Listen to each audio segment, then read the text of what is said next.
endocarditis. El incremento progresivo de la prevalencia de catéteres venosos centrales para la diálisis ha ocasionado un incremento en la bacteremia. Más frecuentemente suele estar causada por los estafilococos aureus y de todas las alteraciones asociadas a esta complicación, entre las que se destaca la endocarditis. Sin embargo, aunque la mayoría de las endocarditis son producidas por este microorganismo, no es el único patógeno causal. También se han implicado otros, como por ejemplo el Staphylococcus epidermidis, el enterococo o gérmenes gram negativos. La válvula mitral es el que se afecta con mayor frecuencia, especialmente si existen calcificaciones valvulares previas que actúan como un factor predisponente a la presencia de endocarditis. La localización aórtica ocupa el segundo lugar en frecuencia. Sin embargo, la afectación de la válvula tricuspidia suele ser sumamente rara en relación con un menor grado de calcificación previa. Los síntomas más habituales ante la presencia de la endocarditis son el síndrome febril, acompañado frecuentemente con criterios de gravedad, como por ejemplo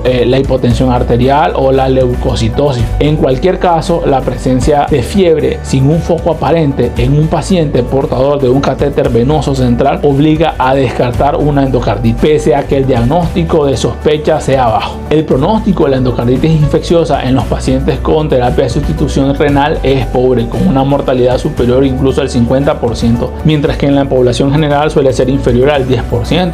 Entre los factores de riesgo se han implicado la ausencia de fiebre y la presencia de endocarditis con hemocultivos negativos o sobre una válvula protésica. El diagnóstico debe sospecharse ante la existencia de hemocultivos positivos en pacientes portadores con catéter venosos centrales o en infecciones protésicas, y la confirmación se realiza con la ecocardiografía, preferentemente la transesofágica. El tratamiento de la endocarditis debe iniciarse lo más precoz posible, lo más antes posible, incluso de forma empírica ante la sospecha inicial. De ser posible, siempre apoyado por un equipo multidisciplinario.